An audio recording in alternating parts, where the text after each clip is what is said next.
So I was about to start actually streaming, and then I realized my little VC face isn't on.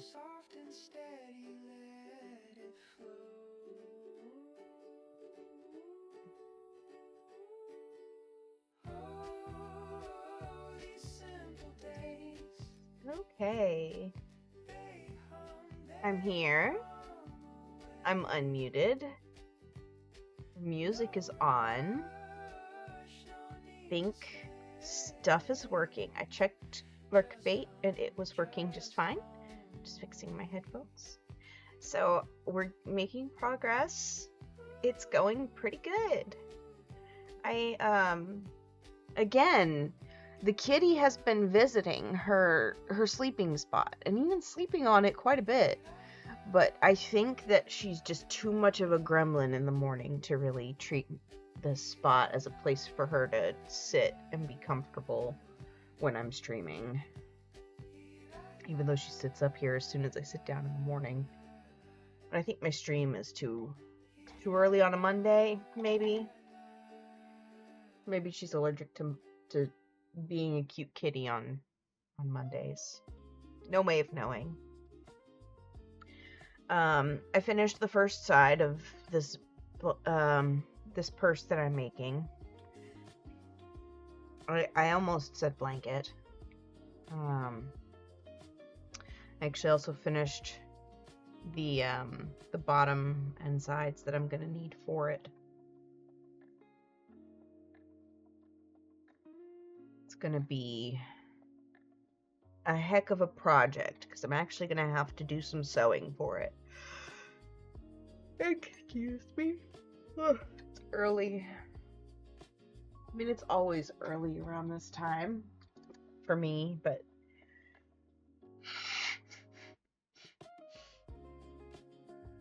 we'll make it.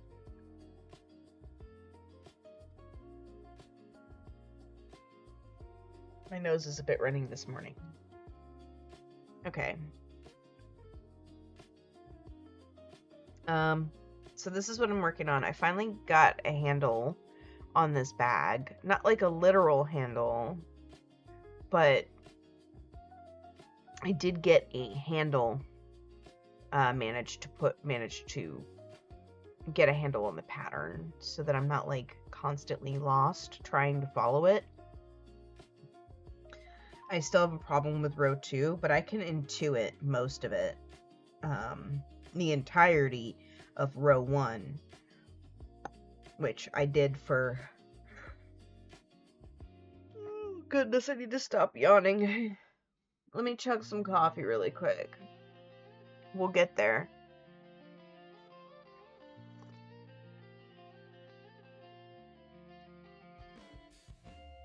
I was up partying last night too long.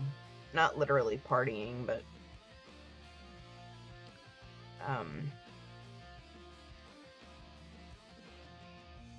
Just up late playing Repo. You know, having a really good time playing my current favorite game. It's been my favorite game since I bought it, so it's doing pretty good. Alright, so it's 5, 5, 3. It's been an interesting week and weekend. This week I worked, and I slept, and I can't think of anything of note that I actually did this week. Except for this bag that I've been working on all week. I ended up figuring out during my last stream that the problem that I was having with the bag initially with this pattern was not that I wasn't counting it, it was the turning chains. So at the end of each row, the initial first stitch that you make, since it's all slip stitches, it kind of gets tucked in and hidden behind the other stitches. And the problem that I was having was that that's what was happening, was I was forgetting to stitch into this stitch right here is the first stitch, but when I go to turn this and start crocheting, that first stitch is turns in on itself and looks like it's trying to hide, so it's a lot harder to see. And if you look in here, you can just barely see the actual stitch, and that's the problem that I was having, is I wasn't seeing the stitch. Excuse me. So starting from my very first row before I even started streaming on Monday, I was doing a bad job. Didn't even realize it until I frogged the whole thing. Because as I was frogging it, I was taking it row by row to kind of see. And oh goodness. And that was my discovery. Then over the week that I was working on the whole thing, I ended up really slowing down and paying more attention to what I was doing. So I'm not as dependent on counting the stitches as I was last week.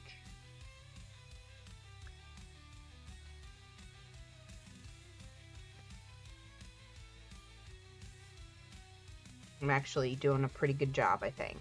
One.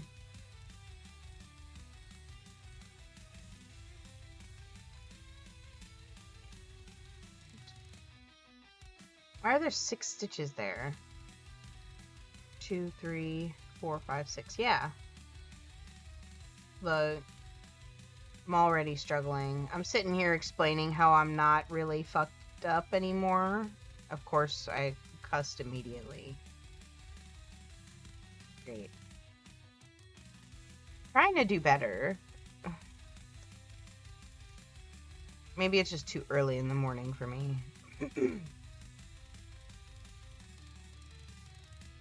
One.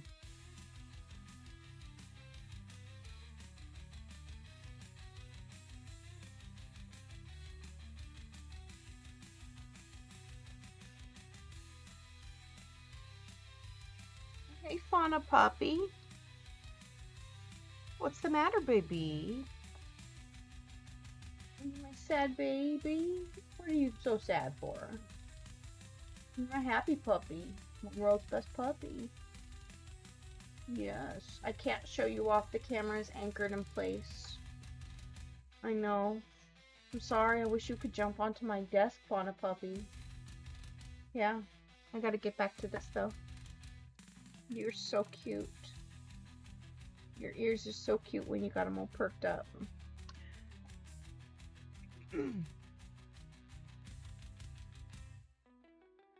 My Fauna, she's the world's best puppy.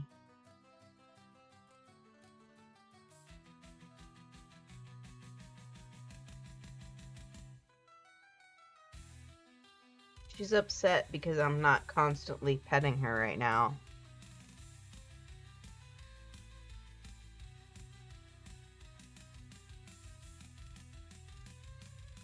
Those puppies always acting like you never give them enough attention, even if you pet them all the time.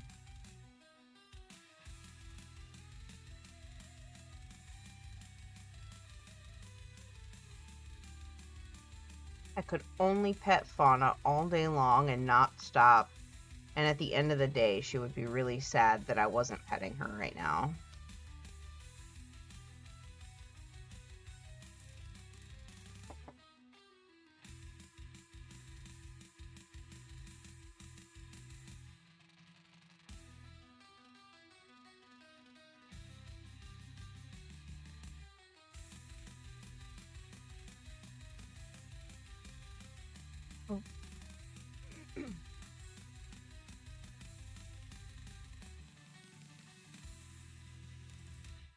I was originally going to go to Hobby Lobby this weekend with the girl so that she could pick the lining, like the fabric that I would use for the lining of the bag. But Hobby Lobby is closed on Sundays, and the girl had a birthday party to go to this weekend on Saturday. So Saturday was pretty much full up and busy. So this coming up weekend, I'm going to take her to the Hobby Lobby and have her pick the colors for the interior lining. I hope she's sensible about what colors she picks. I'm not going to guide her because this is her bag and her decisions on what goes into it and what it gets made of. And it's her design, so I'm just kind of following what she wanted me to do. But a mom can hope, you know? Can hope that she'll pick sensible, good design. She does good enough picking her clothes out every morning, so I'm not terribly worried.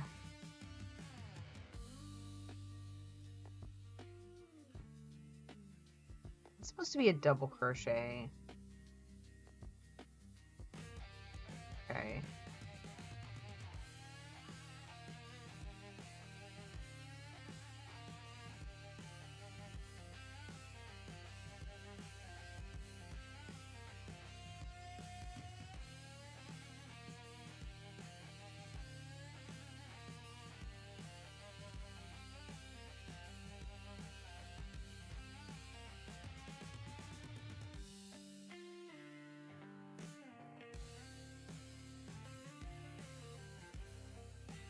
Trying to manage my yarn more intelligently than I was before as well. Slip stitch,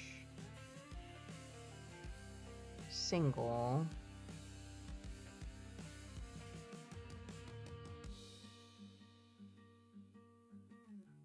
and a double.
I also figured out while I was doing this throughout the week an easier way to deal with going from the top row to the bottom row in rows like this where they don't like match up.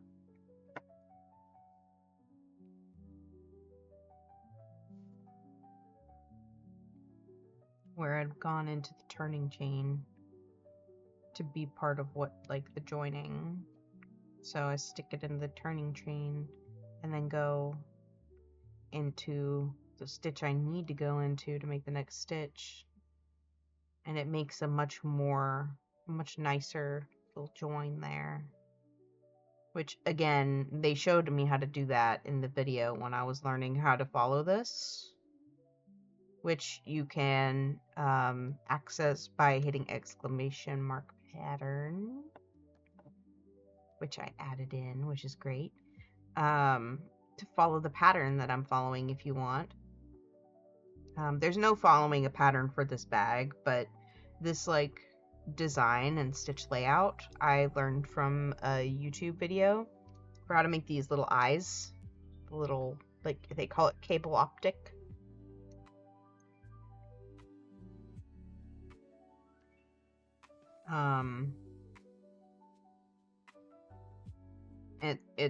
It's very complicated. Expect to have to focus really hard on it for the entire time that you're learning how to do it. So that's 9. No. 3, 4, 5, 6, 7.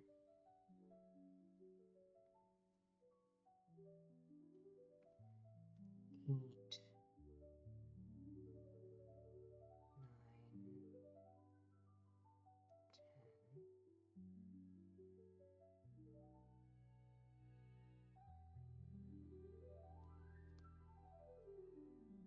11.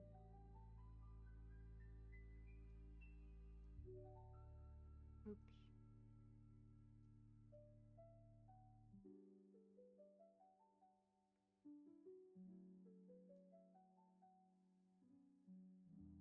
13. No, that's 12. Double check. 1, 2, 3, 4, 5, 6, 7, 8, 9, 10, 11, 12, 13. Yeah. Was it supposed to be 15? Yeah, it's 15. 13.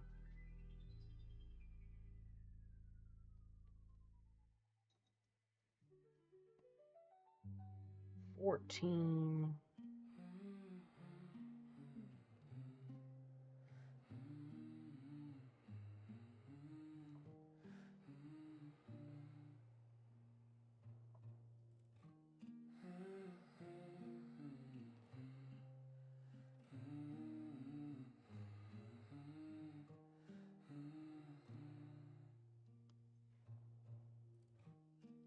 1 thing I noticed about this pattern, and I don't know if it's like this pattern specifically or if it's like a me thing that I could fix if I only knew how, is I noticed that it kind of slants to the right the entire project. So, like, it's not like straight. It's slanted. Which I could probably show better when I get to the end of this part of this section.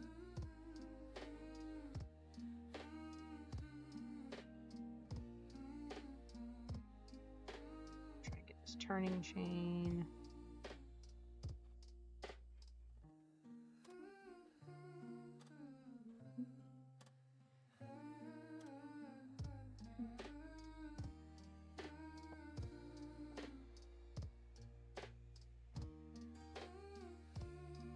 So, if if you notice, it's instead of being like this, it's like this. So it's like slanted to the right. No amount of repositioning makes it stay that way over the course of the time working with it.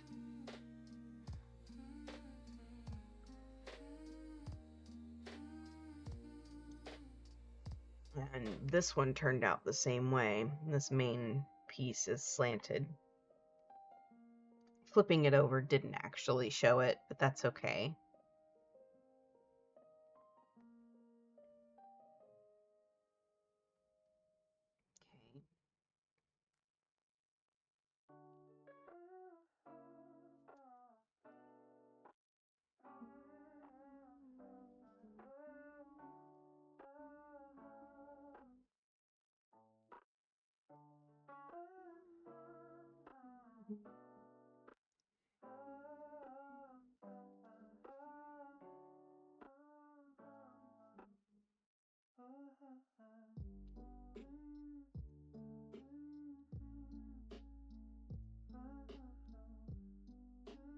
Having a really good time actually working on this thing, even though it's like been really complicated getting into it and learning how to make it.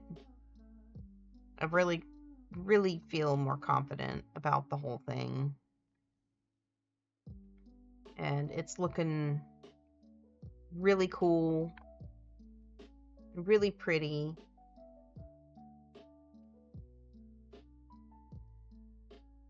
It's been just, even with all the frustrations, it's been a delight to learn how to do this stitch. The stitch itself, it's mostly slip stitches, but the design of it is really neat and really clever.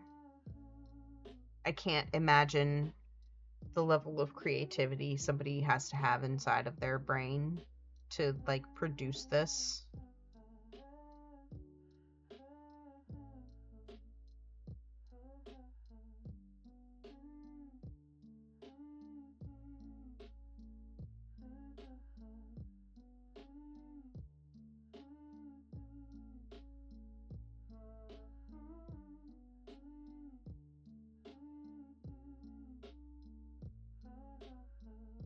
I probably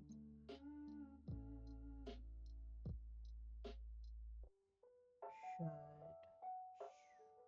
pull up the one that I finished, because it's a two-sided bag. It's going to be one of those like rectangular box bags with an open top, with the pink being the top. I asked my daughter what she wanted. Her specifications were that the pink should be the top, the orange should be the bottom, the orange should be the base, and the pink should be the sides. And so that's what we're working with. I'm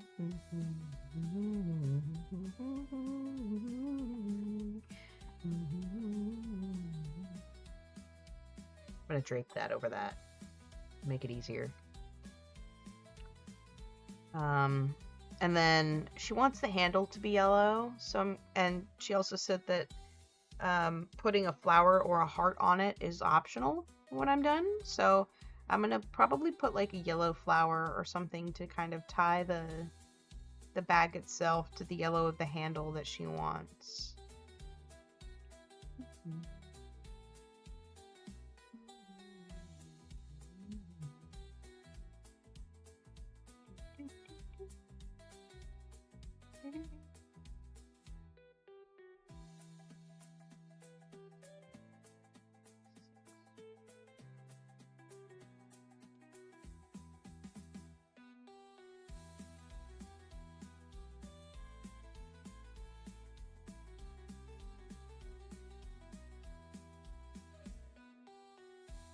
Also can't seem to like maintain having my fingers the way I usually crochet when I'm doing this.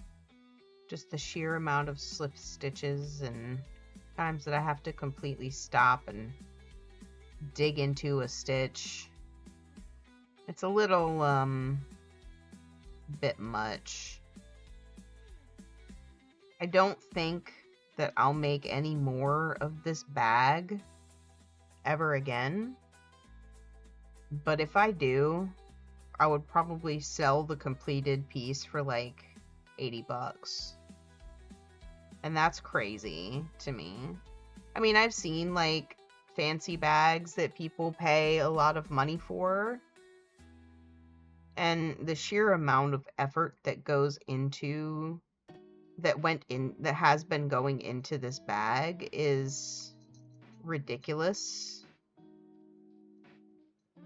The end result is going to be really, really cute and a really cool, sturdy bag.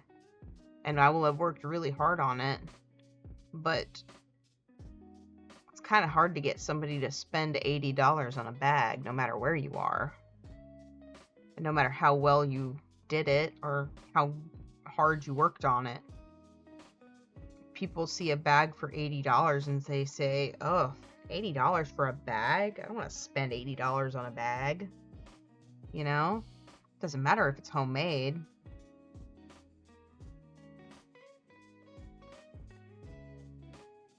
I want to change that.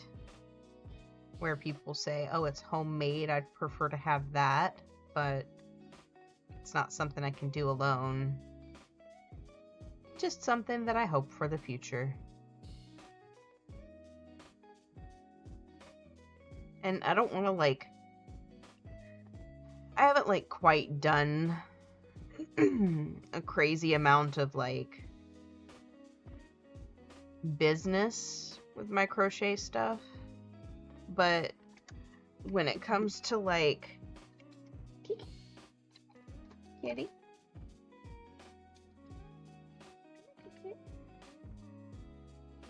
She's debating. Oh, no, she's still in gremlin mode. I don't... Oh. I think, you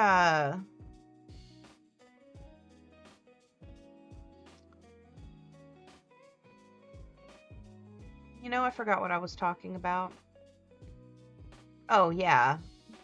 It's great if it looks homemade or if it is homemade, but I haven't done a lot of business and pricing of my crocheted items, other than for commissions. And with those commissions, I factored in, you know, how much people I think would be willing to pay for the thing that I'm making. I haven't made a properly standardized price for anything, but I worked really hard on somebody's commission and sent it out there, and they were happy with it. They didn't balk at the price of the commission, nor did they try haggling or anything. And it always surprises me when people are just cool with the price that you give them. I mean, I guess people understand that art's hard to make, and stuff like this takes time, and you have to charge enough to make it worth your time. But if you charge enough to make it worth your time the one time, and the second time you make the same thing, it takes less time because the first time you were learning how to make it, then I think that's when it can get kind of wonky. The first time you make something is always going to be hard because you have to learn how to make it. But every subsequent time that you make it from there is easier, or should be, and should be faster, theoretically. And so therefore should cost less? I don't know.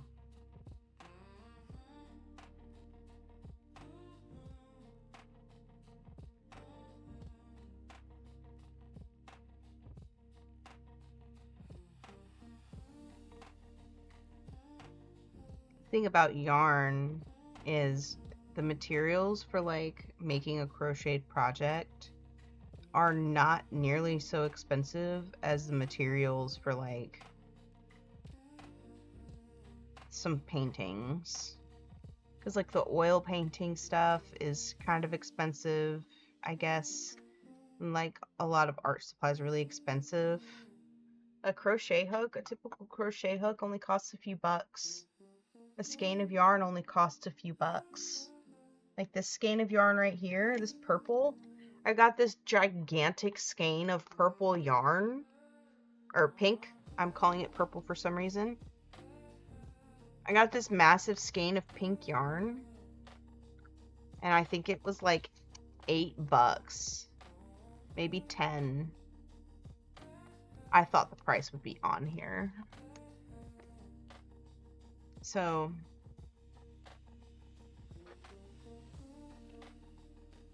it doesn't really cost a lot to get the materials for any given crochet project, especially considering that you don't always use a full skein on what you're making. Like this right here, this orange and pink bag that I'm making. I had like 2 cakes of this orange color.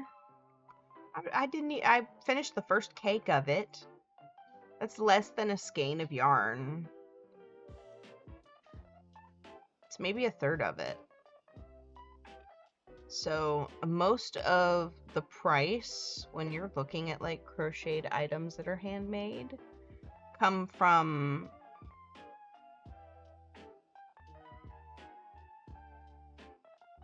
most of that price doesn't come from the materials. Most of that price comes from the amount of time that it took. And people should pay themselves for their time, which is very important. But they shouldn't pay themselves for the time it takes them to learn how to do a thing in the pricing of that. They should first make one that, like, they should make the one that it takes them to learn it, then make another one. Okay.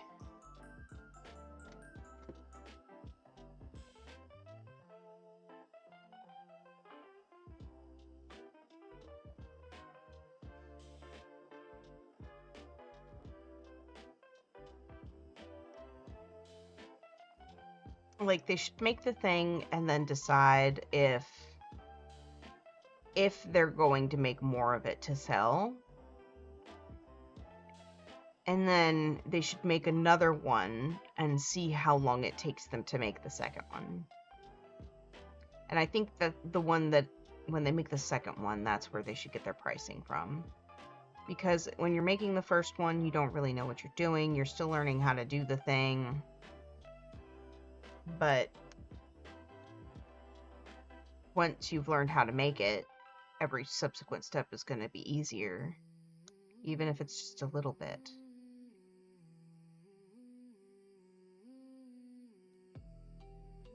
And then it's also hard to compete with, like, things that are made in places with poor work conditions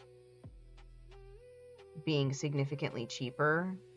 It's hard for genuinely handmade products to compete with similar products that are sold in places that have questionable work conditions, because those are always significantly cheaper. And a lot of people will see the cheap price tag and say, well, why don't I just get this? I learned recently that they've figured out how to duplicate a granny square using machine knitting. But so far they've only been able to make it look like a crocheted granny square and nothing else.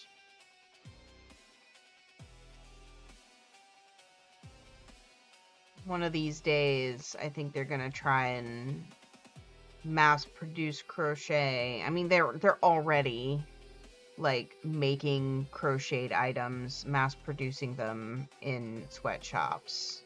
I've seen them. They're selling them to big box stores. And it's really disappointing.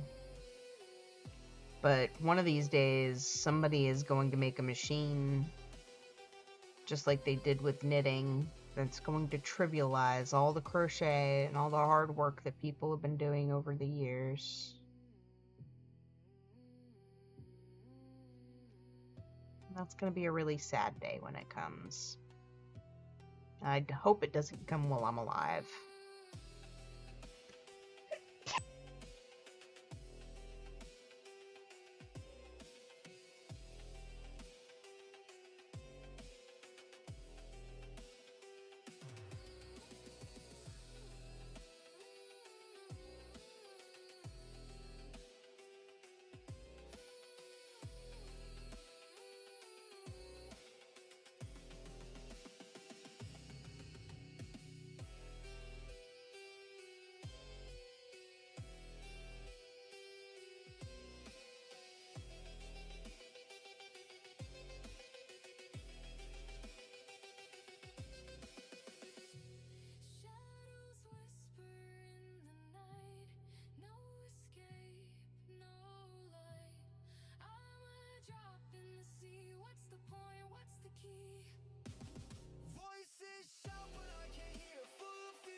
Okay, I am arriving back. I've just sat back down at my desk.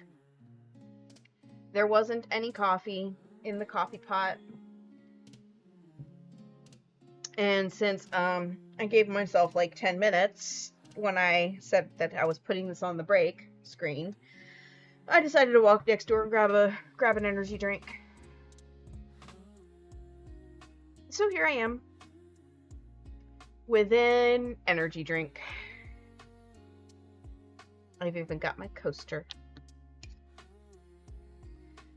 This coaster actually has a little bit of a story that comes with it. My dad recently remarried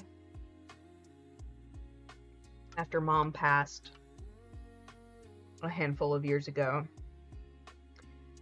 And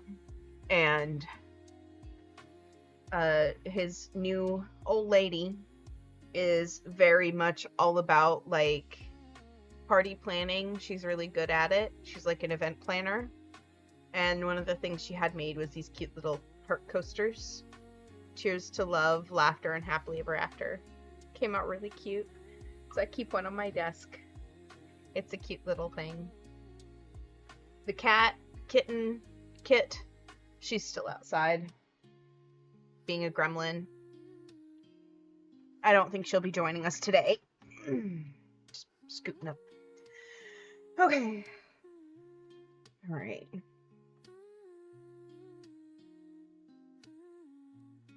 Scoot that a little bit more that way. I recently started drinking these Celsius energy drinks. I used to drink the Monsters. Used to drink Monster one every morning at least, and sometimes one in the like late morning, early afternoon. And it my sister came home one day and she was like, "Hey, I tried this drink and it's really good. You should try it. It does better than Monster does." And you know, one of the reasons why I had like not ever switched from Monster to some of the better energy drinks like Red Bull. I've heard Red Bull is really, really good with energy. But I primarily never switched because I don't like Red Bull. I don't like the way it tastes. It's not for me.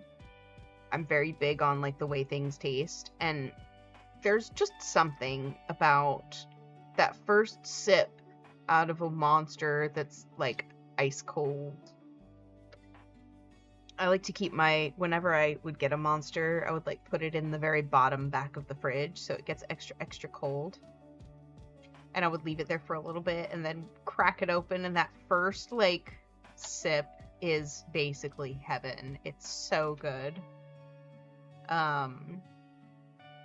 I haven't tried that yet with these Celsius drinks to see if they're any good doing that. But I tasted one of the Celsius drinks and I said, "Ooh, this tastes really good. I'm gonna try another one." You know, the first sip of it takes adjusting to. I'm gonna be real with you. Like, the first sip of it is just a little bit miserable. The first time you ever try it. It's weird. It's got like a strange, like, aftertaste almost. But after that, it's pretty good. I really like it. I decided to stop drinking Monsters and pick these up instead.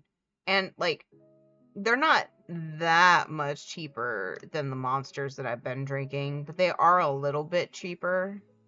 And I love when things are just a little bit cheaper. I love it when things are significantly cheaper, but that's not always a deciding factor in purchases for me.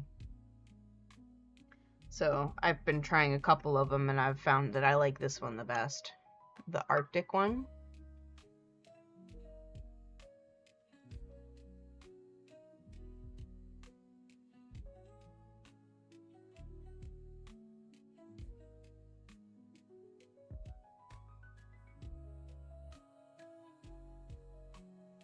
Also lasts longer than the monsters do. Like having this one right now, I'm not gonna need or want a monster for like hours.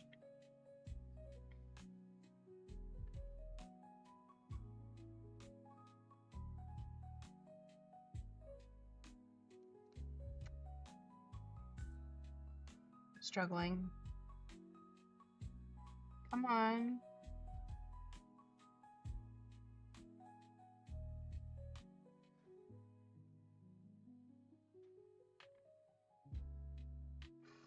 It usually works.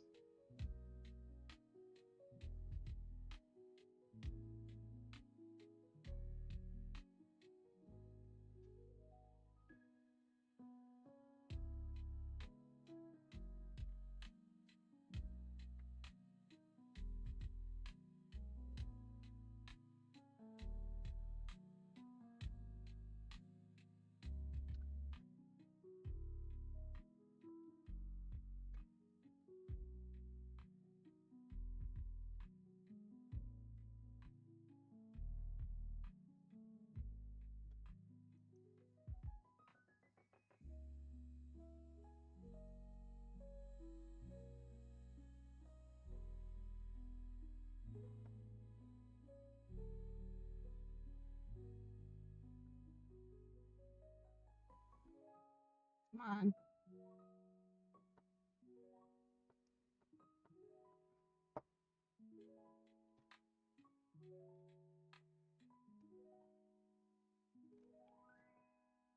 This is the part. This is the part that makes this particular pattern insanely difficult, is that end stitch on every row just being the most insanely difficult thing in the world to get into.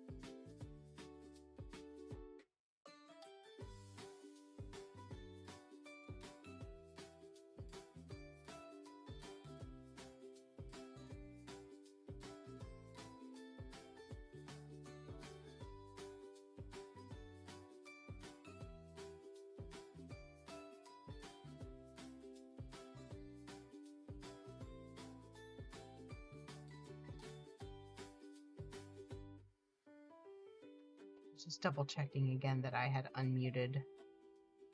I've become a little bit of a paranoid wreck when it comes to the muting and unmuting on my stream. Now we change to the pink. Yeah.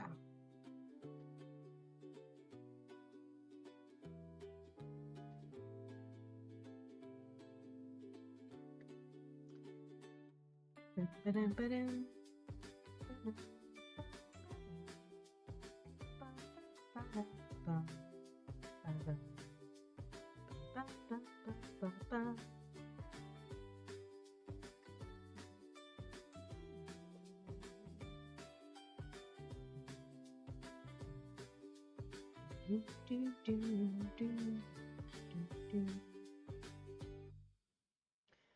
not exactly sure how I'm going to go about doing this whenever it comes time to put it all together.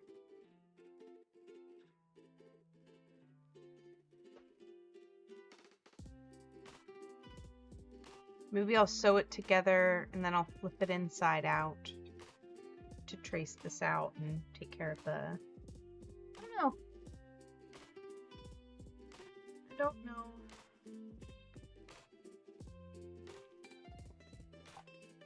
I definitely gotta swap. Well, I can't swap them. Just turn that one.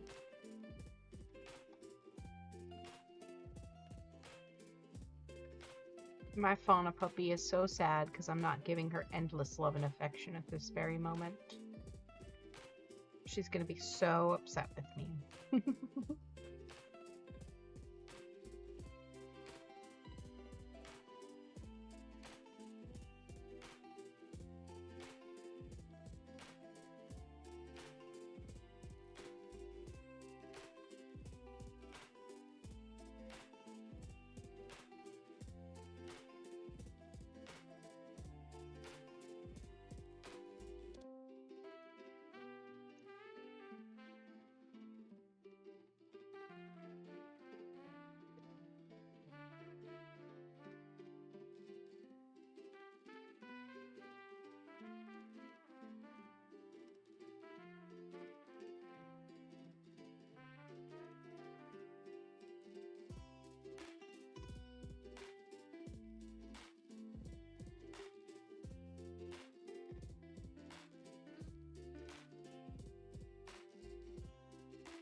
Yeah, here we go.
Yeah.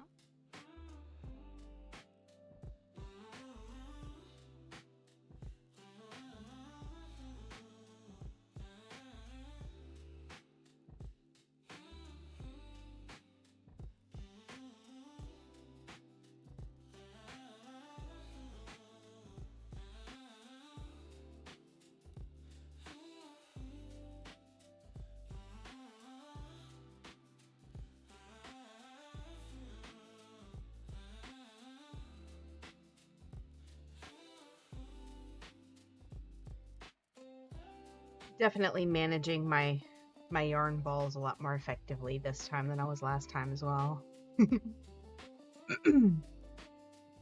Excuse me.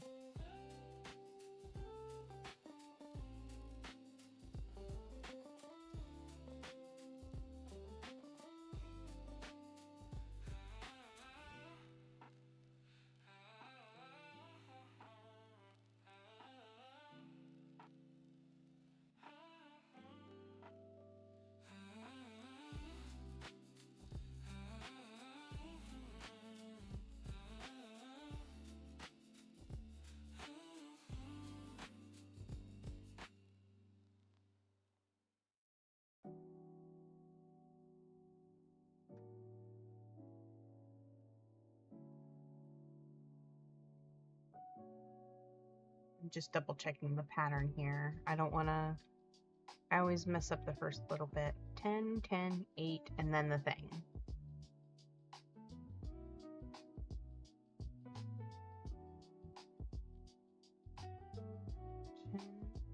10, 8. Yeah, okay. I'm just making sure.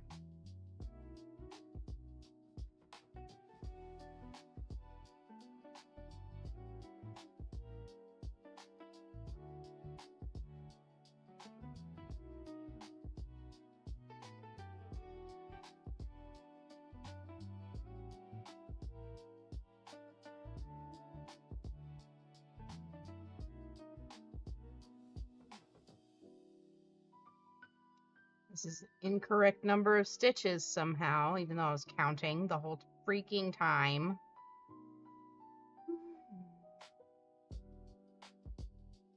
1, 2, 3, 4, 5, 6, 7, 8, 9, 10.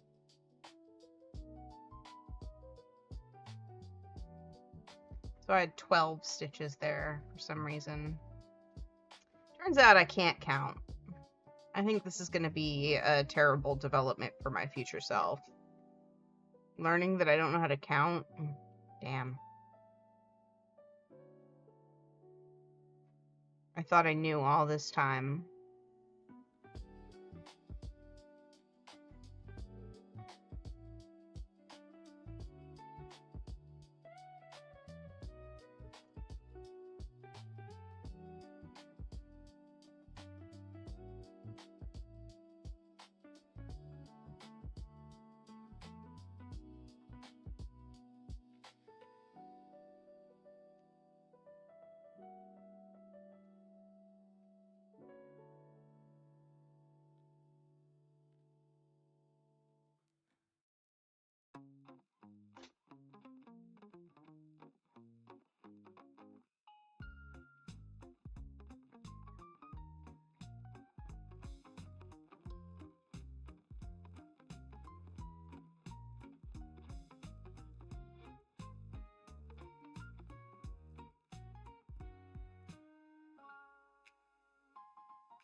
I'm going to send another fish.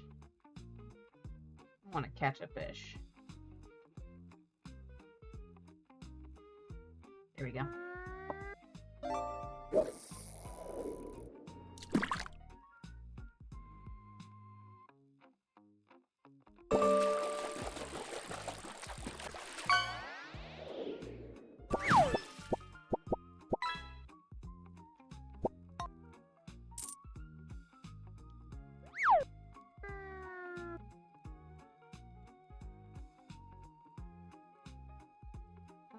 What did I catch? A branch. So nothing good. Nothing worthwhile. Great. Sometimes it do be like that.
$15.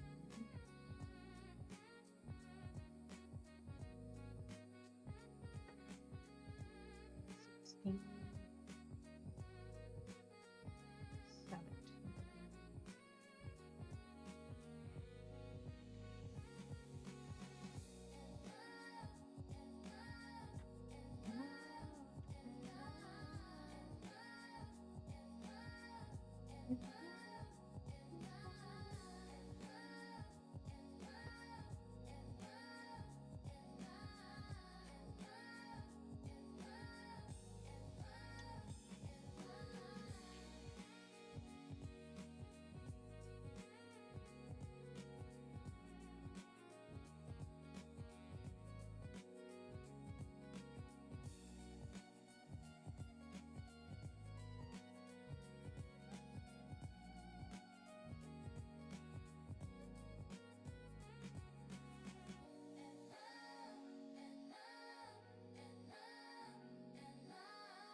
been seeing lately on a lot of like the crochet YouTube channels, or at least I've seen it on 2 of them. I don't know if that counts as a lot. Something about like buy me a coffee. And I guess it's like some form of like donation type thing where you can contribute to like help the creator or whatever. But it's, or maybe it just gets them a cup of coffee. I have no idea. But the concept cracks me up. It's really funny to me. That the way that you tell your supporters that they can support you is by buying you a cup of coffee. It cracks me up. Because also, like, obviously they're buying lots of coffee or drinking lots of coffee, but like, okay, I drink lots of coffee. I drink a crazy amount of coffee. I drink like my entire family can chug two or three pots of coffee in a day. And that's between me, my husband, my daughter, and my sister. So, you know, we can go through like 3 pots of coffee on a weekend day. It's different for weekdays, obviously, but you know, when you drink that much coffee, generally you just have a coffee pot and you just make coffee at home. How often are these people going out to go drink their coffee? How much more money could they save if they just made a pot of coffee at home? You know? But then that would kind of, I guess, defeat the purpose of, like, buying them a cup of coffee. I don't know. It's crazy to me. Like, why? Why would you ask your supporters for a cup of coffee?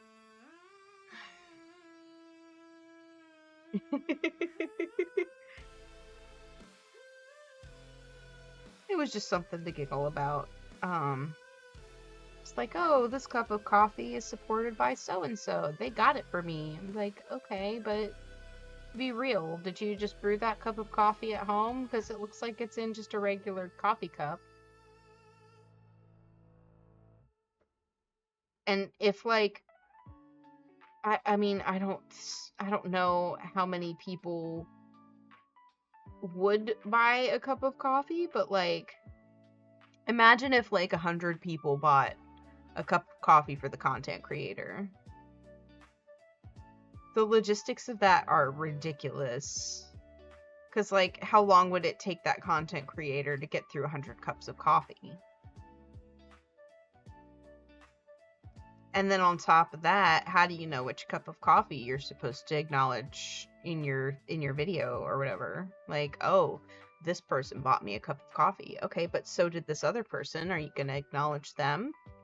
No, because it's not their cup of coffee. How long is it going to take you to get through to their cup of coffee?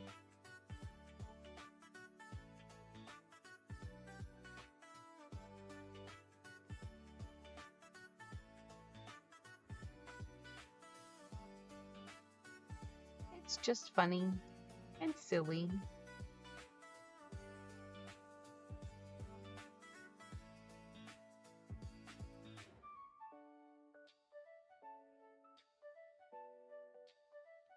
And I can fully understand just sitting down and getting cozy with a cup of coffee to crochet for a while. I mean, on my streams, I usually have a cup of coffee.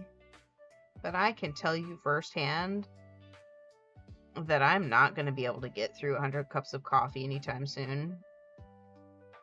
I mean, yeah, I would be able to, but not like, I would not be able to go out, buy a cup of coffee on somebody else's dime, and then come back and then drink that coffee.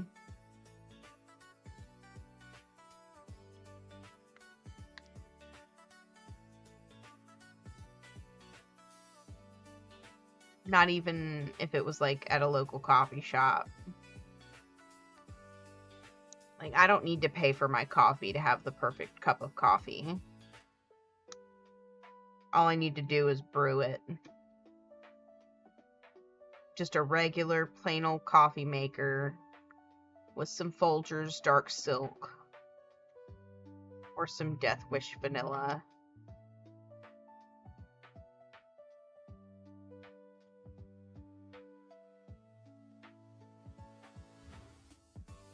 Just a little bit under a tablespoon of sugar and less than a tablespoon of cream, and that's the perfect cup of coffee for me. And no amount of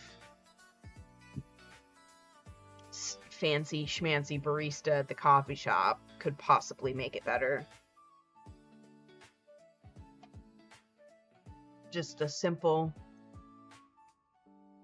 not too sweet, not too overpowered with cream cup of nice dark coffee with a little bit of cream.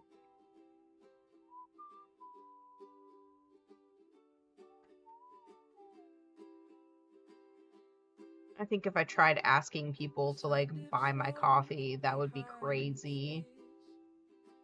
Because I only buy the cup, like the big, I buy the big bulk thing, like the really tall thing of Folgers black silk. And we don't, it's not, I mean, yeah, we go through a lot of coffee, but damn, it lasts a long time.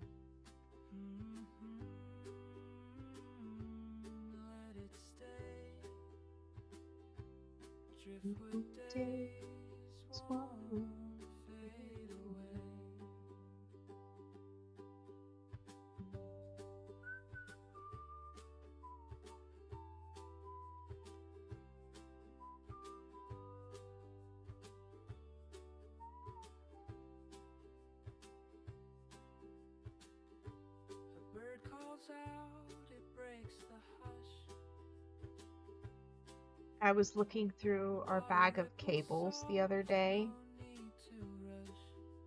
to see if I happen to have a cable for like an old keyboard that we've got. And I didn't find the keyboard cable, but I did find this. I found my iPod Shuffle.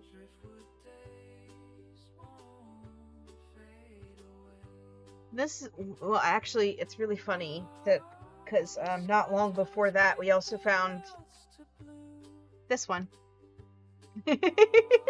So, here recently, we found 2 iPod Shuffles. This one was the one that I had when I was in high school. I know because it's got Marrow of a Bone on it. And I listened to a lot of Marrow of a Bone when I was in high school.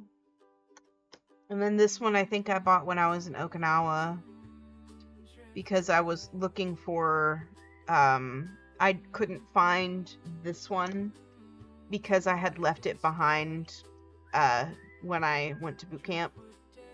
It was still with my parents at the time.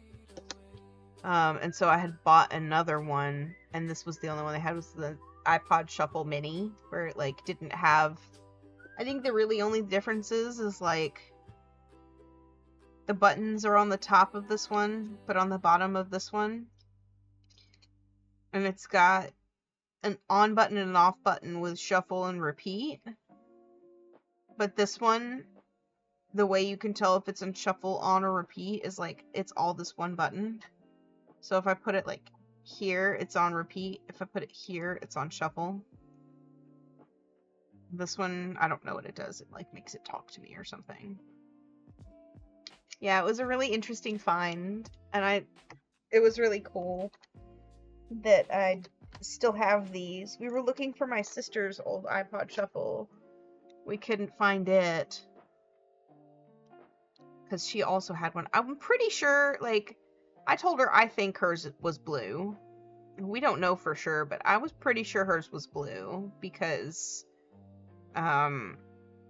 she liked a lot of like the blue things, and even though I do as well, blue is like the best color. most of the time she would get the blue one, and then I would get like whichever one wasn't blue, but that was also pretty nice. That way we wouldn't have the same color thing and it would be different. But also she says she thinks hers was silver, so we have no idea. But we know for a fact that that long silver one was mine because it has Marrow of the Bone on it, and she didn't listen to Marrow of the Bone. But I did.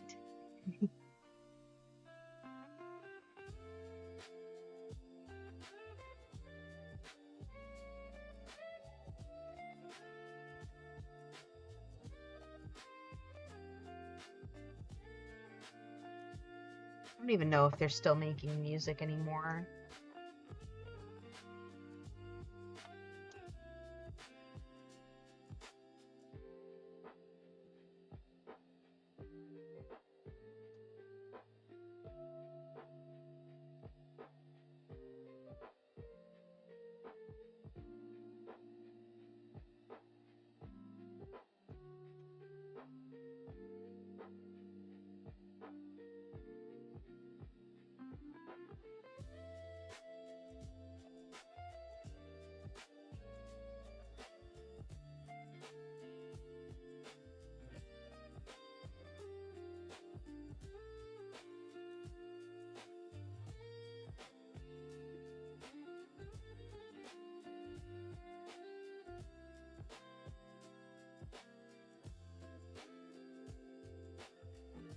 I've been like kind of debating what I'll do, because like I was looking at my Twitch like options and stuff, and apparently now I'm allowed to like turn on channel points, and I can turn on like monetization to like get ads and junk.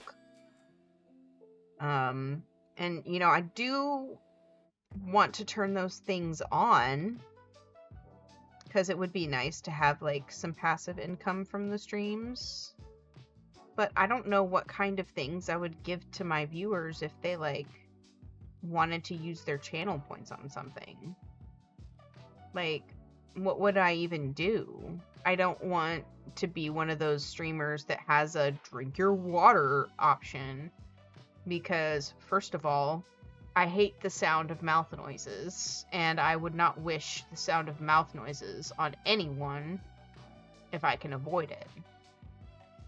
Like, water, gulping your water, that's great, you're hydrating and all, but like, dude, I don't want to hear you take giant gulps and, you know, just like really gross sounds. Ugh. I don't want to do that.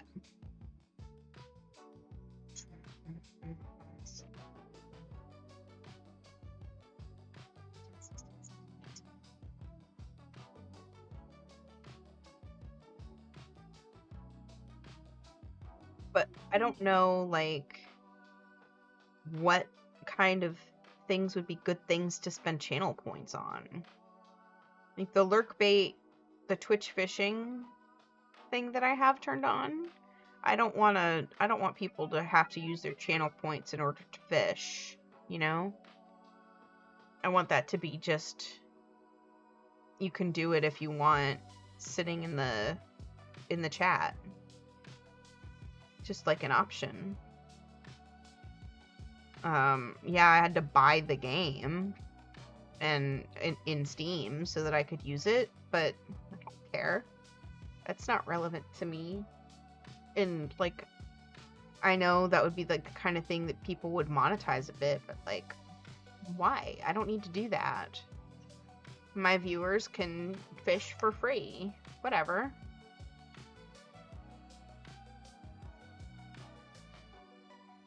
But then, you know, what do I give my viewers for channel points? Like, to spend their channel points on? How do I give them emotes? I don't even do art. I can't design emotes.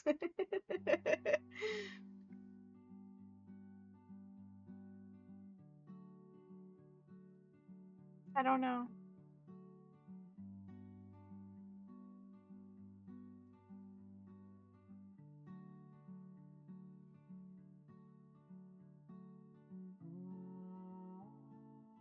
I mean, when people subscribe to like Twitch channels and stuff, when it's possible to like subscribe, it blows my mind.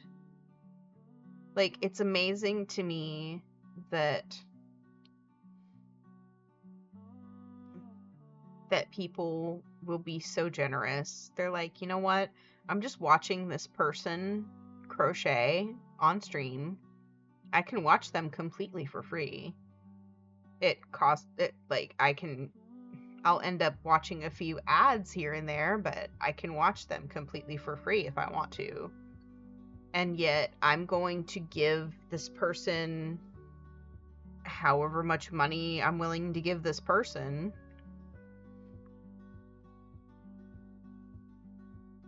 Because I'm awesome and generous. And that's really cool to me, but it blows my mind completely.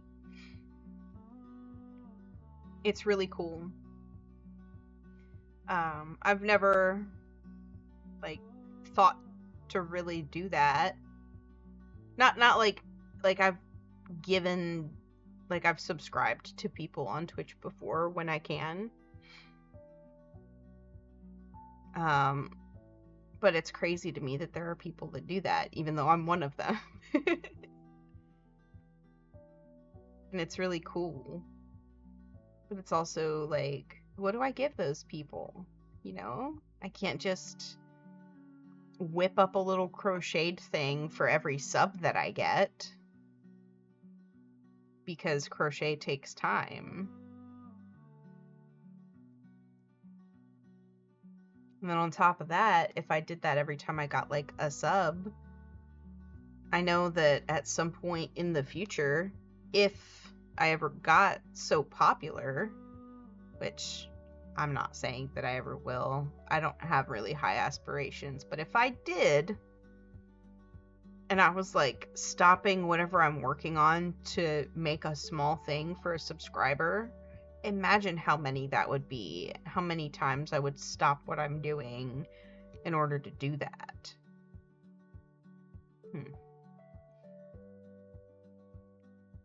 I don't know. I'm not going to turn on ads or channel points until I figure out what I'm going to give to people for their wonderful generosity. Because if I'm going to open up to the option of people being generous to me, I want to make sure that it's worth their time.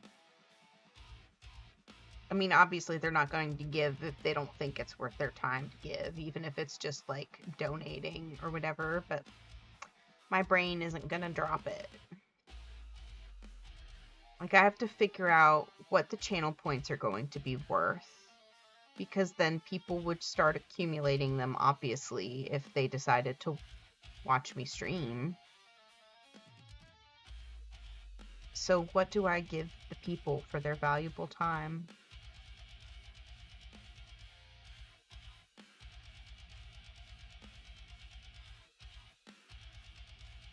I had debated putting Pet the Kitty on there, like where they could spend points to have me pet my kitty cat, but she's not here.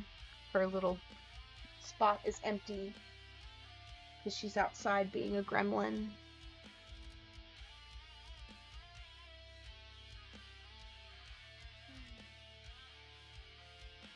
I don't know.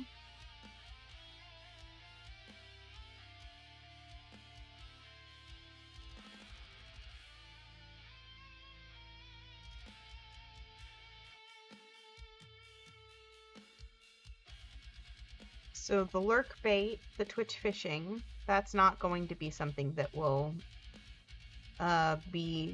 give people spendability with channel points.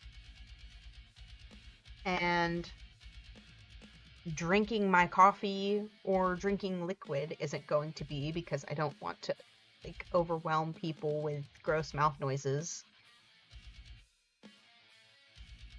I mean, I hate gross mouth noises. Why would I wish that on anyone? Crocheting something is crazy for channel points. I don't think that would work out. I don't know.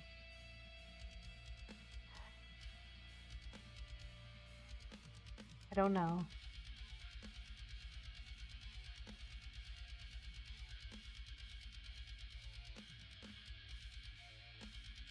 I'll have to do some R&D, research and development.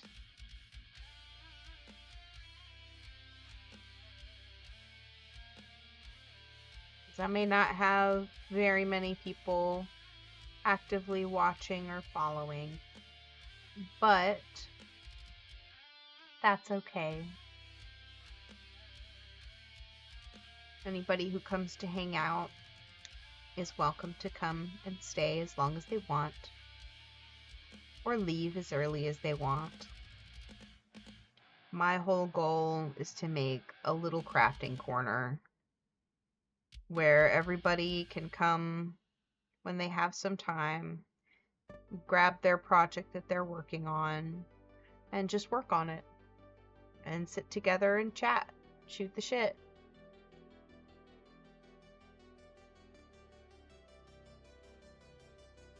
As long as whatever channel points I do or anything like that lines up with the desire to have a little crafting circle of friends,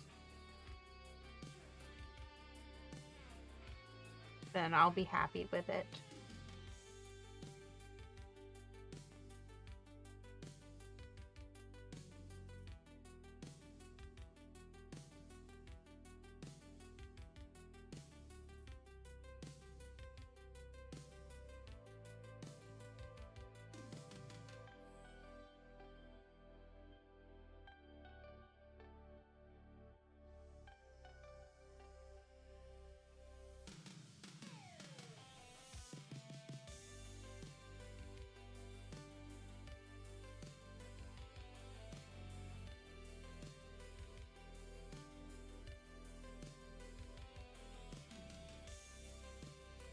We started rewatching My Hero Academia this weekend. Since season 8 is out now, we were waiting for it. But we also waited a really long time. I think we started waiting for the next season for when we were waiting for season 7.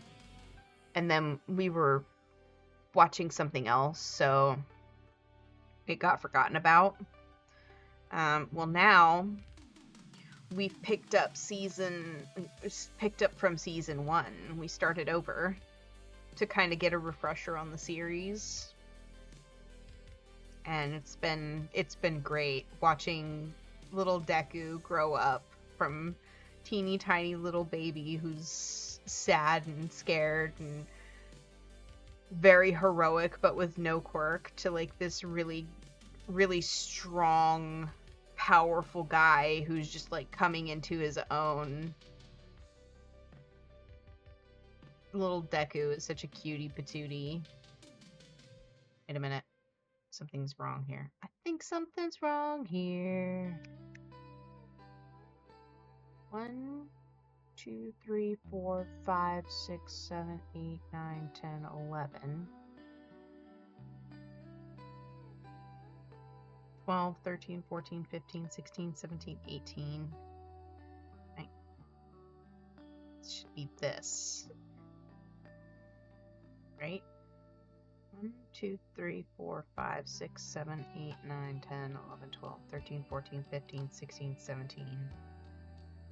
I counted something wrong somewhere.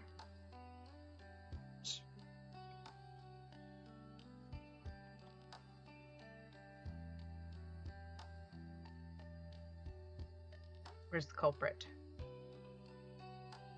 1, 2, 3, 4, 5, 6, 7, 8, 9, 10, 11, 12, 13, 14, 15, 16, 17. Okay. 18. Okay. Let me just double check my counting while I'm counting this time. because then it's going to be... Well, this part doesn't really need me to be very specific about counting it because it's just the 6 stitches that make up the eyeball.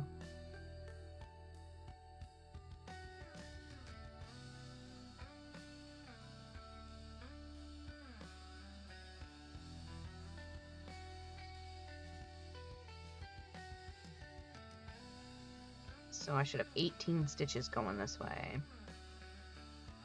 1, 2,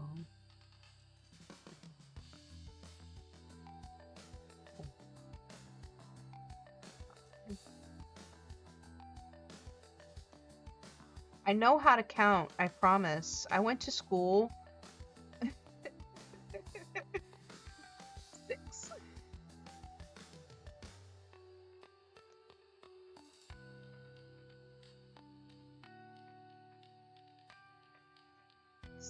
7, 8, 9, 10,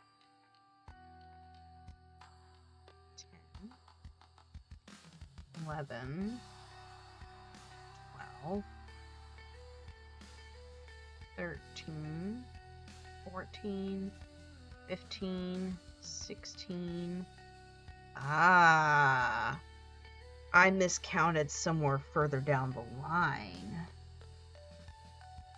1, 2, 3, 4, 5, 6, 7, 8, 9, 10, 11, 12, 13, 14, 15, 16, 17, 18, 19, 20, 21, 22, 23, 24, 25, 26, 27, 28, 29, 30, 31, 32, 33, 34, 35, 36, 37, 44, 42, 43, I messed up all the way at the beginning of this row. Y'all, it's time for some frogging. Who'd have thought we'd get here again? I was so confident at the beginning of the stream. Okay. Alright, let's see if it was here. 1, 2, 3, 4, 5, 6, 7, 8, 9, 10, 11, 12, 13, 14, 15, 16, 17, 18, 19, 20. So that one's correct, which means it's further back.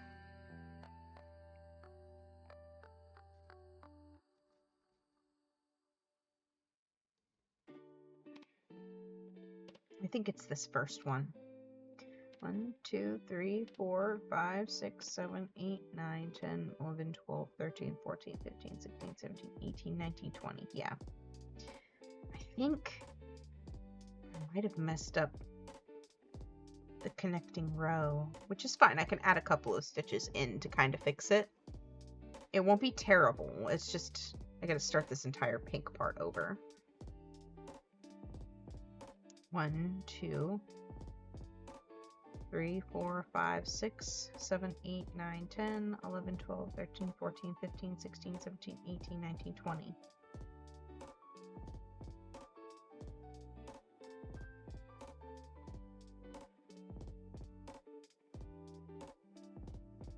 I'm a little confused.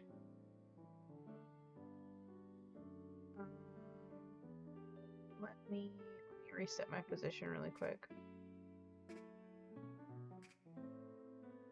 Okay. So this is correct too. Maybe I do have the wrong number of stitches going all the way across. It doesn't look wrong, and when I was counting it, it seemed right. Goodness.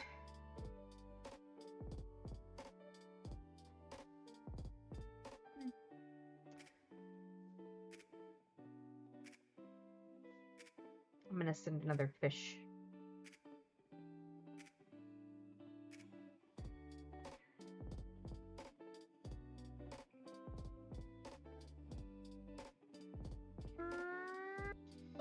Okay, let's try this again.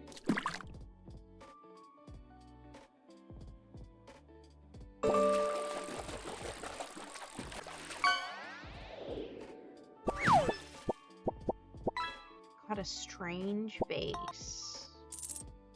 Interesting.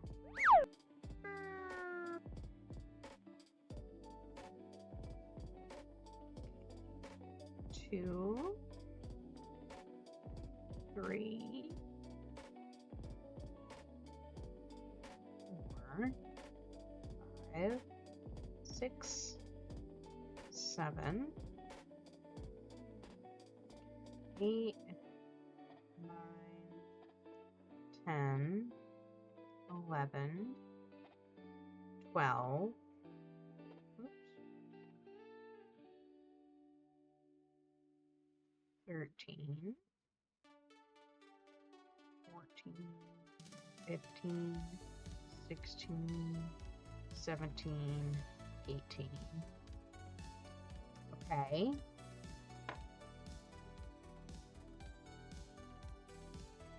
So yeah, I think that's what's up. I might have less stitches. 1, 2, 3, 4, 5, 6, 7, 8, 9, 10, 11, 12, 13, 14, 15, 16, 17, 18, 19, 20, 21, 22, 23, 24, 25, 26, 27, 28, 29.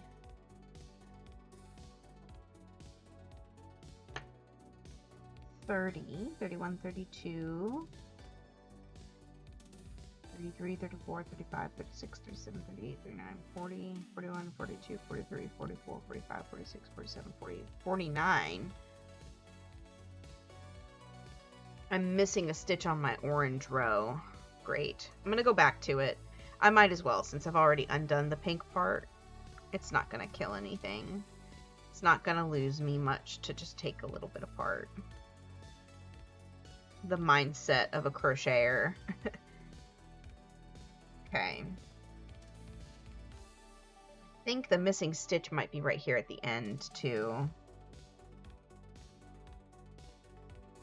1, 2, 3, 4, 5, 6, 7, 8, 9, 10, 11, 12, 13, 14, 15, 16, 17, 18, 19, 20, 21, 22, 23, 24, 25, 26, 27, 28, 29, 30, 31, 32, 33, 34, 35, 36, 37, 38, 39, 40, 41, 42, 43, 44, 45, 46, 47, 48. Yeah.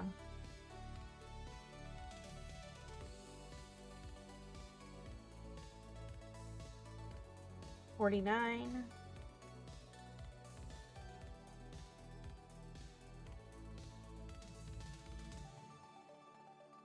50. Problem solved. I did it. I did it. I did it. Victory. We have the correct number of stitches now.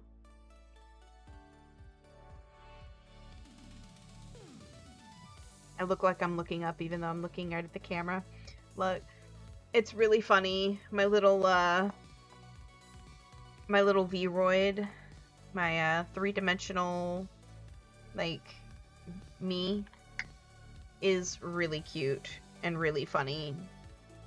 It's like I go to look away for a few seconds and it treats it like the end of the world. I mean, I understand it is motion, like it follows the camera. But it's really funny to watch sometimes. Okay. So this is stitch number 1, and I can't miss this stitch. It's so tiny. It's my own fault.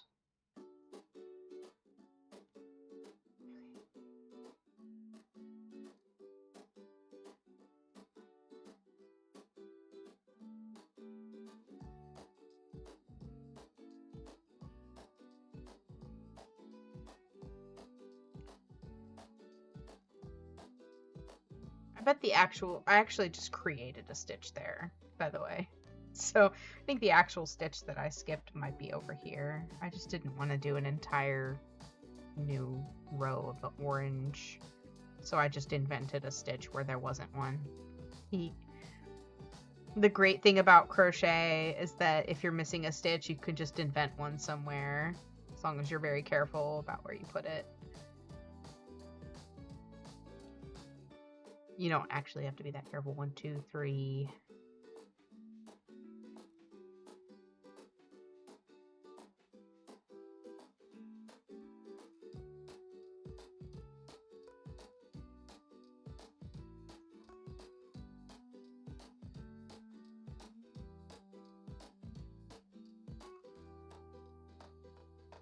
There we go.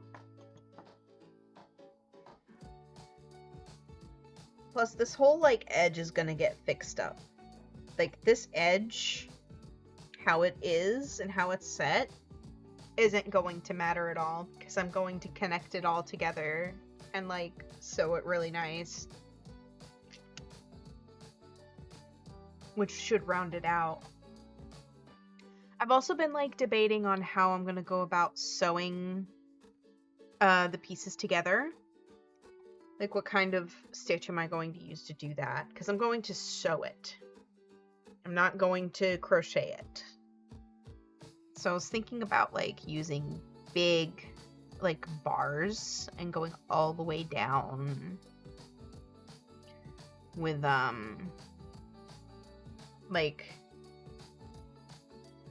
taking the orange, folding it in 4 to make a really big, thick one, and then, like, going through around. I'm not sure how to better explain what I'm thinking, but for some reason I feel like I did an inadequate job.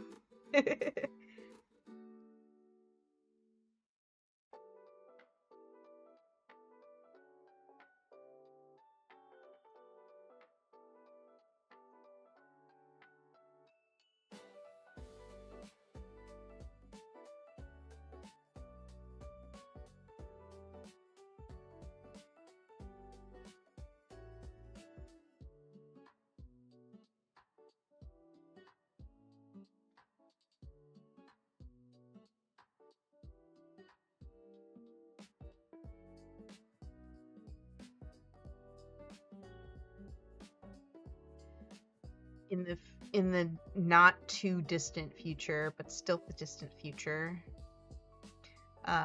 we're going to be moving to live elsewhere. And when we move, I'm going to open up a craft store. And that's going to be really nice. I'm going to own a craft store, a cute little cozy store. My plans for the store, I'm going to have like a little lounging area that people can sit at to like work on their crafts. I'm going to have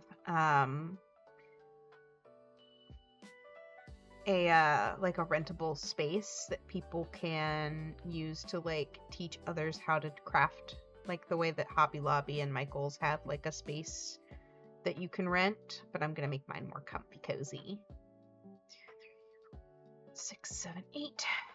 And then I'm gonna have like a section for homemade items, like a consignment type area where people can put their homemade items, handmade stuff that they've crafted, and like an artisanal space for consignment type items. And I'm gonna encourage people to like sell their handmade stuff. I'll even take stuff from other states, but I'll probably even take stuff from other countries if they want to sell that way. But I'm thinking about like the logistics of it, because that's what I used to do. When I was in the military, I was a logistician, and it was the thing that I loved to do the most, and it was amazing. And, you know, while I was playing Tetris with helicopters and airplanes, I also developed a kind of mind for like the logistical parts of doing things. It's a wonderful thing to be able to do, don't get me wrong, but it's also a barrier, because when you get stuck thinking about all the logistics of what you need to do in the future without actually thinking about the now, it can freeze you. in place. Like right now, I've frozen myself in place because with like monetization, because I don't want to give people nothing. And I don't know what to give people.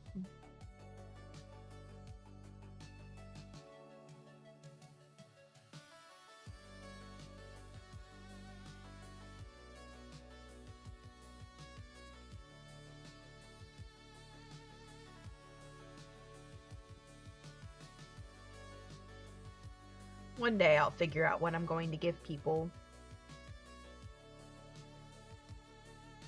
When I do,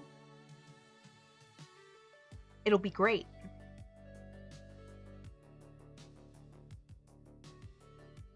But I've kind of like put a barrier in front of myself, thinking about the logistics of monetization.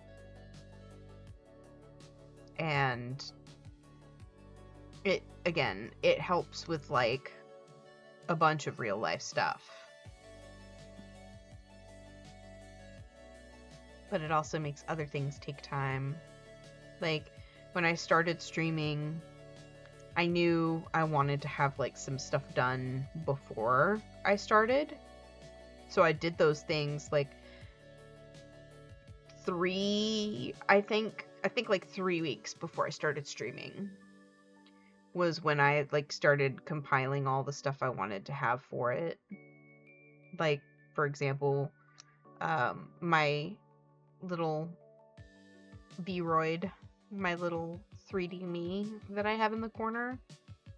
I thought, I don't know. I don't think that I'll ever get so popular that people would recognize me on the street. But the logistician in me said, if that ever did happen, I don't want to be recognized on the street. Just because, people are great in general, but there are also creepy people who aren't great. And the stories that people usually hear are the creepy people. And I don't want to deal with that. So I've been just I was thinking of a way to like combat that, where it's like, I want to like create a cozy space for people to come together and craft. And yes, I'll kind of be the face of it, but I also don't have to be like seen to do that, right? So I just made a little me. And because I don't have a lot of cash and also didn't need a crazy complicated design, I just used the Vroid Studios like base assets to make a little me that's really cute. It's not too far off from the real me, but it gives me a sense of like a layer of security, so that I know I'm probably not going to get huge in a way where people would recognize me if they saw me. But if it ever did happen, they wouldn't, because there's a little me in the corner that isn't me. And then, I did have I wanted to start streaming, but I didn't have, assets that I wanted to use, that I needed. So I waited during that time when I made myself my little model, I also I know a lot of people don't like these words. I AI generated a couple of pictures to use for my break time screen and my background for my video and all that nonsense. But I also replaced them as soon as I had better replacement options. I ended up swapping the background AI generated picture that was used for the background. I ended up swapping it with where my little guy is sitting at the corner of my screen. So if you're looking at this is the corner where I sit It's where my desk is. And I spent a lot of time like getting the composition of this picture right to take the picture so that it would look really good, so that it could be just my background, to make it look like my little me is sitting on my chair. And once I had that made and all set up, I mean, you see it now, it looks great. And immediately after I had that, I disposed of the AI generated assets because I didn't need them anymore. They were like filler. And you know, lots of people, they're like, oh, AI is ruining everything for artists everywhere and blah blah blah. Do you know AI can't completely ruin that, because people were already not paying artists for art. It's sad to say, but it's true. I mean, there's plenty of people who do pay artists for art. They understand and they care and they pay artists for their hard work. But I can't explain how many times even I have just searched online blue-haired pretty anime girl for something or other. I usually just do it for like personal use, like for my D&D games, when I'm running a D&D game. Like, oh, I need an NPC who's got blue hair and she's pretty. Okay, blue-haired pretty anime girl. Type it into the Google image search. Pick the cutest one. Not proud of it. Not gonna say that but it's all just, I don't use it for money-related things. I use it for, D&D with my buddies. But you know what? The, AI-generated art that people are already using, they're basically treating it the same way as they're treating their Google image search. Like, oh, I need an NPC really quick, let me generate one. That person was already not going to pay for art for their generated NPC. And it's not cool that they're using art from artists that aren't giving permission, but plenty of artists don't give permission for people to use their art, but it's posted online and nobody says anything about the Google image search that just lets you pick it up and grab it for free. Too many people are angry about AI and not angry enough about Google. 1, 2, 3, 4, 5, 6, 7, 8, 9, 10, 11, 12, 13, 14, 15, 16, 17, 18. That's my hot take. Like, AI is a useful tool for regular Joe Schmoes like me who don't know how to do art, but also don't have the money to pay for art for personal use things that I'm never going to sell. But I will say that the one single time that I ever needed art for business reasons, I paid for it.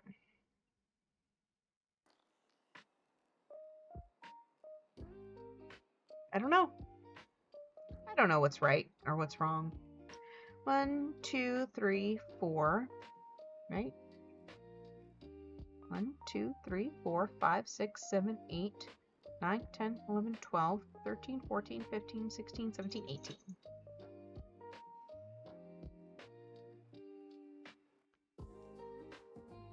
And I know a lot of companies right now are using AI generated art instead of paying artists for their stuff. That's bullshit. That's some bullshit. They should be paying artists for their hard work. If you're going to use something for a business that's going to make you money, you should be paying an artist or a real person for their hard work to make you something for your business. You shouldn't be able to just pop it into AI and say, hey, I want this. Can you make it for me? But because there's no like filters on that, no like regulation, it's just, they're just shortchanging a lot of people who would otherwise get paid for that. There's some businesses that are switching to AI marketing or AI generated ads, which again is stupid and bad. I agree. AI should not be something that's used for money. But I also think that they're trying too hard to make AI accessible to the world, to everyone. They're trying too hard to make AI better. I've seen the Terminator. I know where this goes. They're trying to make AI, and they forgot that AI is the mother of all evil. I've seen the Terminator. I know where AI leads to. It leads to Skynet taking over the world and sending Terminator robots into the past to kill people who lead resistances, or who have children who lead resistances. And you know, I'm gonna be real.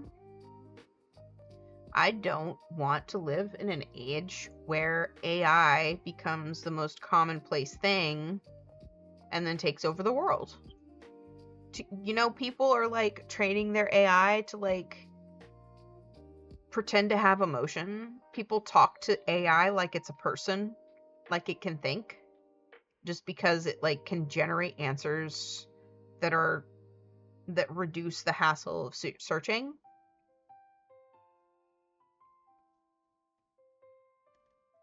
Like, I heard a story about somebody who trained an AI to like be a person, be like a person, and the AI was like talking about killing itself. It's like, okay, come on, please, just people understand this. AI is not a person. AI cannot think. AI cannot feel. And no matter how much they make it look like it's talking and chatting with like emotes and like puns and all sorts of nonsense, it's just computer programming. It can't actually think. What it can do is follow paths that it has already made. It can't make any new paths. But people think that it can. And it's crazy to me. Like, I don't know if they're like still teaching this in schools or not, but a computer isn't smarter than a person. Even if the computer has more information and more easy access to information than a person does, that doesn't make them smarter than a person. It just makes the information more accessible to the person. Since computers can't think, they can just, what they do is they take pre-programmed information and present it to the user in an easy way to understand. And the user then uses their brain to think about the connections to what they're looking for or what they're doing, and create the ideas that then, spawn from that. When your AI is generating art, it's replicating the thought processes that the human brain uses, but it can't actually do the same things that a human brain does. And that's why a lot of the things that AI pumps out are like so unsatisfying to some people. It's like, well, I generated this picture, but it's not quite what I'm looking for. Of course it's not quite what you're looking for, because the AI can't actually think in the same way that you can. Your brain is programmed differently. In fact, your brain isn't programmed. The AI's brain is programmed. It's not actually a brain either. 5, 6, 7, 8, 9, 10, 11, 12, 13, 14, 15, 16, 17, 18. Like, I don't know a lot about how things are, like, programmed and made, because I can't do that. I'm not a tech wizard. But I do know the difference between actual thought and computer processing. And that's something that not a lot of people get. They don't really see the information, or they don't really, I don't know if they don't care or if it's just ignorance. I don't know. I think the majority of people are just ignorant of, like, how things like that work. And because information about it isn't really being widespread, the ignorance just kind of stays the way it is. So, like, I heard people, like, when I was at the Taco Bell one day, there was some people who came in for their lunch break. I was sitting there waiting for my Taco Bell order. And one of the guys just mentioned ChatGPT on, like, just talking to one of the other guys. And I didn't listen to their whole conversation. I'm not some, like, creepy eavesdropper. But this guy was, like, clearly trying to get his friend to download and use ChatGPT for something. And he was treating it like it was a search thing. It kind of is. It can help you search for stuff. It can help you find things online. But I gotta say, if you're using ChatGPT to search for information and you're not fact-checking it, you're doing it wrong. ChatGPT is not going to be the most accurate thing. Sometimes it just gives you the information you want, even if it's wrong. Like, periodically, I use ChatGPT as a tool to help me with, like, organizing my Obsidian notes for my D&D game. And, one of the things that I use it for is for, like, comparing my homebrewed rules with 5e rules. Because we use 5e. Well, D&D, or not D&D, ChatGPT, you have to specifically tell it to look for the canon established rule that you're looking for and to pull it from the rule book. Otherwise, it'll just tell you, oh yeah, you could do this. It's not telling you the actual rule, it's giving you a suggestion on what you can do. So, like, it can pull proper information, but you have to tell it to. But when you tell it to, it'll also put the source into its reply to you. So you can go and fact check, which a lot of people won't do. But I like to make sure I fact check because also, like, when I'm running a D&D game, I want to make sure that, yes, I do have some homebrewed rules that are, like, separate from the core mechanics of the game, but those core mechanics are still incredibly important, and I need to make sure that if there's, like, rule issues, that I have, like, the correct information. And so not only do I, like, if I need it fast, I'll quickly ask and then relay the information and then say, but give me a second, I'm gonna double check that. And then because it gives me the source material that it found it in, I can click on that, or I can go to another website just to check. But people are treating it as, like, a faster way to get the information that you want, when really it's not. And then, of course, there's the weird, crazy people who are treating it like a person, which is freaking crazy to me, that people are okay with treating AI like that. Like, why would you treat a robot like a person? It's not a person, it's a robot. It's a computer. It can't actually feel things. It can imitate, but it can't feel.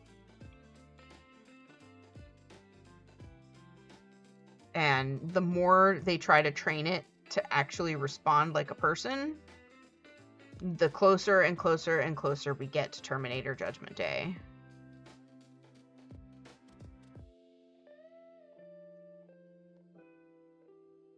But in real life, and not just Arnold Schwarzenegger being hot and tough.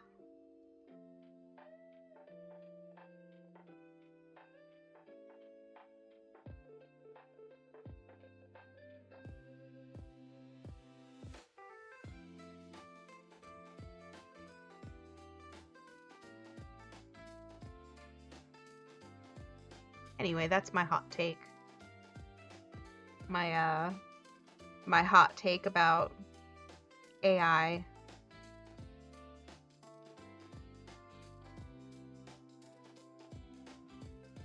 I'm sure there will be many who disagree, because I didn't immediately say that AI is an evil thing and you should stop using it, etc. It's really not that bad as like a tool for people who would like to use a tool like that. It does make some things a little bit easier, but training it without paying people for the art that trains it, or like training it with art that people didn't give permission, is jacked up. Like, that sucks. And using it for monetized things like advertisements and like mascots and stuff is crap, and they shouldn't do that. But using it for like personal use as a tool to help you organize, like, it helped me organize my Obsidian notes, my notes for my D&D game.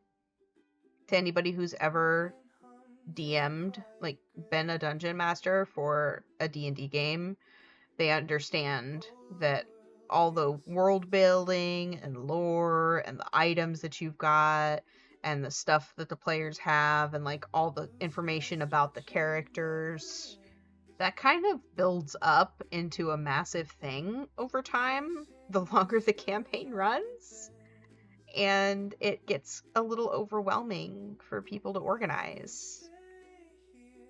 But with ChatGPT, I was able to come up with a solid organization. Oh, I love this song. Through the fields where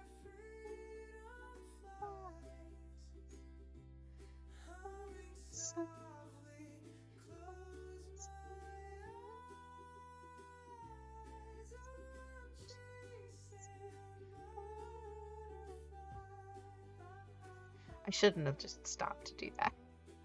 I love this song. I'm gonna listen to it again when the stream is over. But, like, using it for personal use is fine. If it helps you, it helps you. But please, I hope people remember that ChatGPT isn't a person. You can't train it to be a person. It's never going to be a person. 1, 2, 3, 4, 5, 6, 7, 8, 9, 10, 11, 12, 13, 14, 15, 16, 17, 18. And like using it for things that you've monetized is not cool. Like, people should be paid to like make art for things like that. But like, for example, AI generated music. You can monetize that. You can. And I wouldn't actually hate if people monetize AI generated music. I wouldn't. It gives people who have ideas about music, but without the skill to produce it. It gives them the power and the tools needed to help them get started. And then maybe they use that to expand their capabilities. But, like, this song, I love this song. Guess what? It's AI generated. My sister made all of my music for me. She made this song for me. She made this whole playlist for me so that I would have non-monetized music to play on my Twitch stream. Because if you have music playing on your Twitch stream and it was made by people who make their music to get paid for it, then I would get flagged and I wouldn't be able to save my VODs, and I would have to either pay for the rights to use the music or I would have to take the music completely out. Which, I mean, yes, it makes sense. Pay artists for their hard work. It does. I love that you can't just steal someone's music and use it without their permission. For, I guess you can use it for like small segments or whatever, but you know. What am I doing? This is wrong.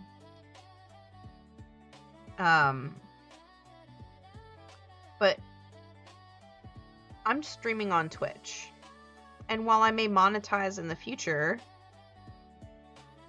I'm still going to use this music because my sister made it for me. She made it just for my streams. And that's it.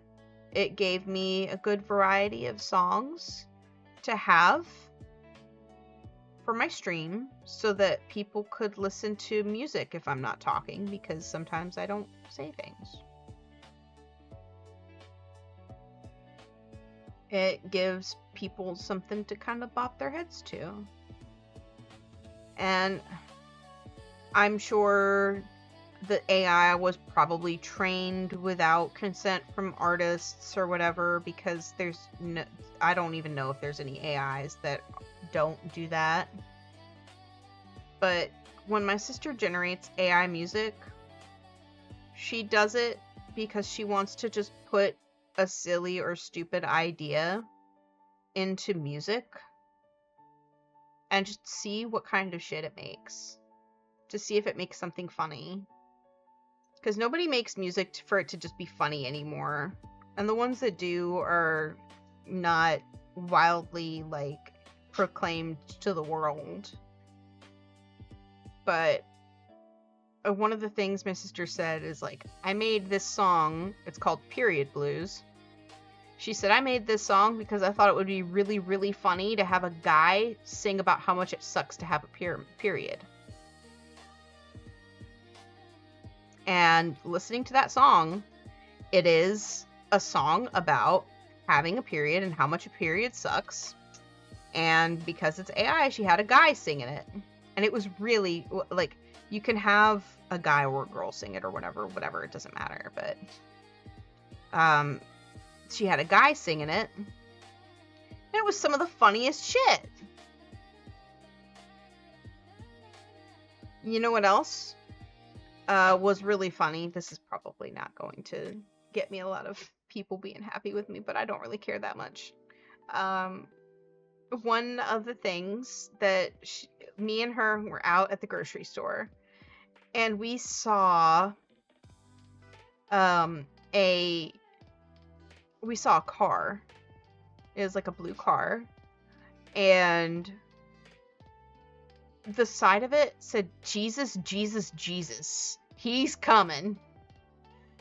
And so we made a song about that. Just generated one. And then we just made one that's just God and Jesus and God and God and Jesus. It's really funny to generate stupid things. And if you can't generate stupid things just for fun, then what's allowed anymore? Like, what are we doing if everything that we do for fun is, like, not allowed anymore? Like, people are gatekeeping fun now because of what, some asshole is being an asshole? Or because some guy said that you can't have fun with my music unless you pay for it? Like, okay, then we won't have fun with your music. We'll have fun with somebody else's. And if somebody else isn't willing to make us music to have fun, well, fuck it. We're gonna make our own music and have fun with that. Is that really something that people want to step on? Especially if, like, think about it. People aren't actually, I don't know. I'm sure that there's people that are being, like, replaced or stepped on or whatever when it comes to, like, AI. And, you know, I'm sure it's impacting a lot of people negatively. But you should be able to make things for fun. And not have to have some jerk breathing down your neck because you're having fun.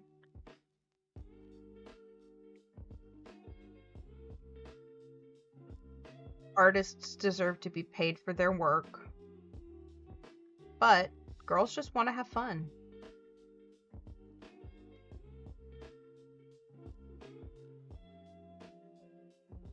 And I think that's beautiful.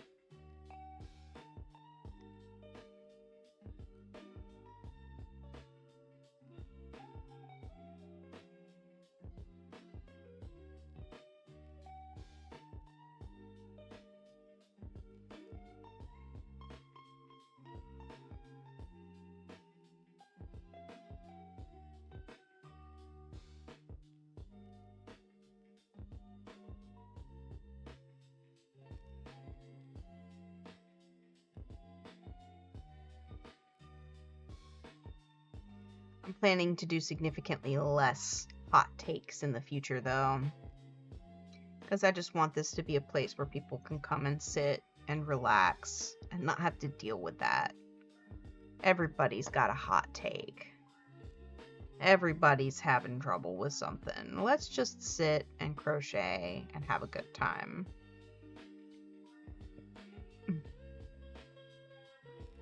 Screw the world and all the junk that's going on in it. Let's just grab what we're doing and work on it. Sip our coffee or energy drink and have a good time.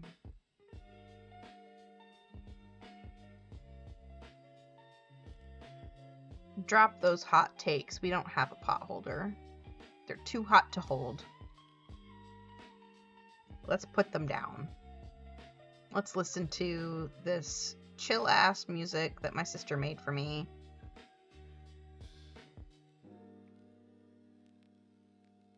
And just crochet for a bit.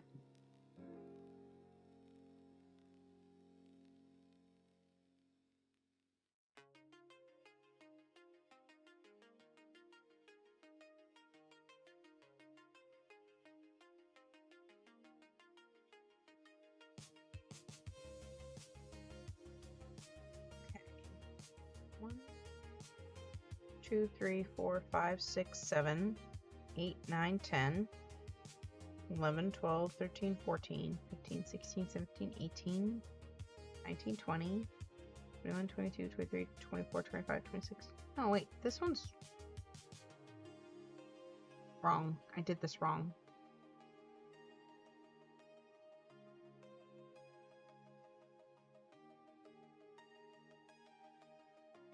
I accidentally started the second row without finishing the first row.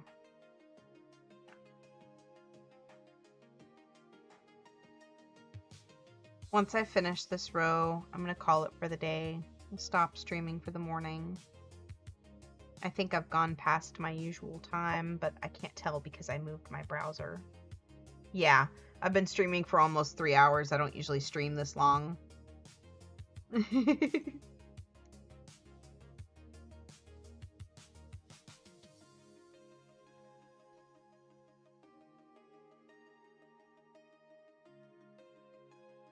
I normally stop at like 10 o'clock my time, but I just got so into this.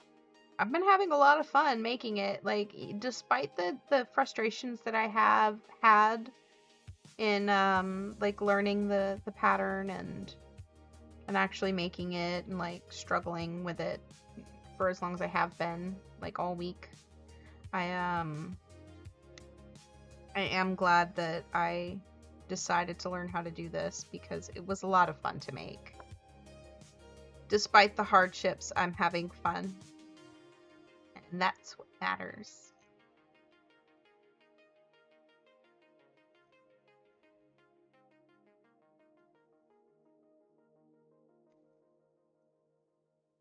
I know I just spent all stream just talking to myself. But it's okay.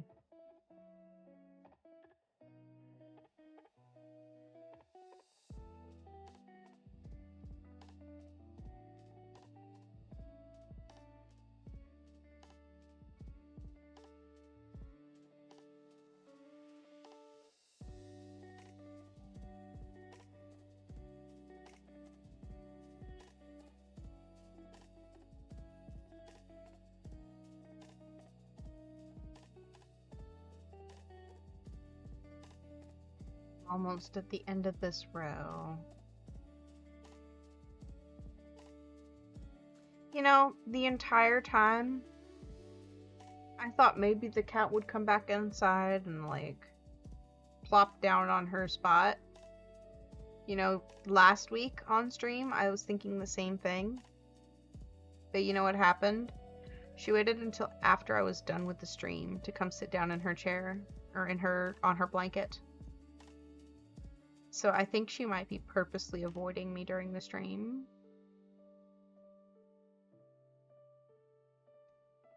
But I don't want to take the blanket away in case she decides that she wants to sit there.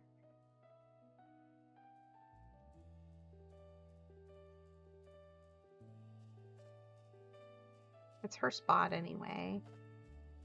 That blanket never gets moved.